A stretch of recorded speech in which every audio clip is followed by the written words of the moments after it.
Understanding chemistry allows us to really interact with the world quite differently. For me to look up at the sky and be able to tell you why the sky is that colour, the chemical processes that are going on, it fundamentally changes the way you perceive the world. And that, I think, is like always exciting.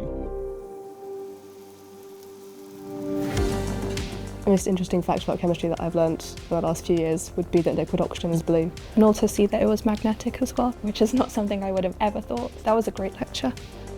Just as you think you've understood how something works, there's something that comes along and it's a new molecule that breaks a certain rule, and you just think, that is bizarre.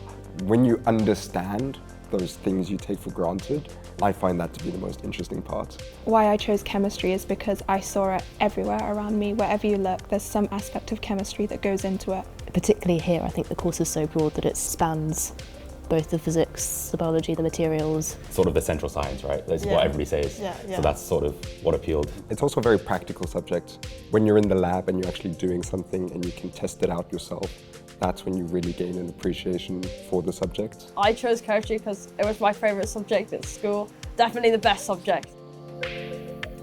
It's a really good place to try loads of new things. If you like chemistry, you're thinking of applying, you should do it. I chose chemistry at Oxford because it's a world-leading institution for chemistry. The research output is fantastic.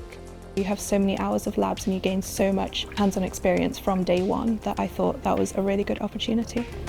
You have access to the most incredible suite of analytical equipment in the teaching labs. The teaching labs are definitely one of my favourites. We're here, you know, you can see what it's like. Something that's great about the lecture courses as well is because we have so much core content, you really get a well-rounded understanding before you then go into your fourth year, which is where you can really start to specialise and see where your interests lie.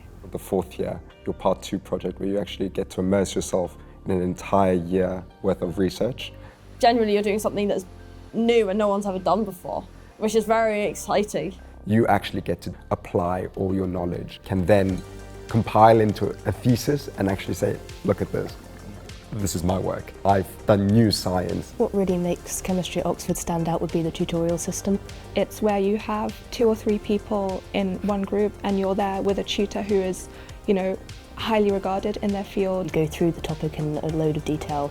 You can work through it with the tutor, with the other people in the group, which is a lot more effective than if you were in a bigger group, I think. Your tutors really are experts in the field, so they are able to advise you and guide you. For me, the tutorial system really just feels like a way for you to steer your own learning. So the colleges kind of work as mini campuses, I suppose you could say. Some people like to think of it a bit like the house system in schools, that you're still part of the larger university. The most impactful part of my experience is, like, I guess, the people. Chemistry is definitely a difficult degree, but having such good friends to do it with, people that I can talk to, not just about chemistry problems, I think that's something that I will cherish forever. I came in liking all of chemistry. I'll come out liking all of chemistry, pretty much to equal degree. There's an absolute buzz of realising, wow, I learnt these things that I never thought I would learn. I'm here in this place I never thought I would be, and I've done it.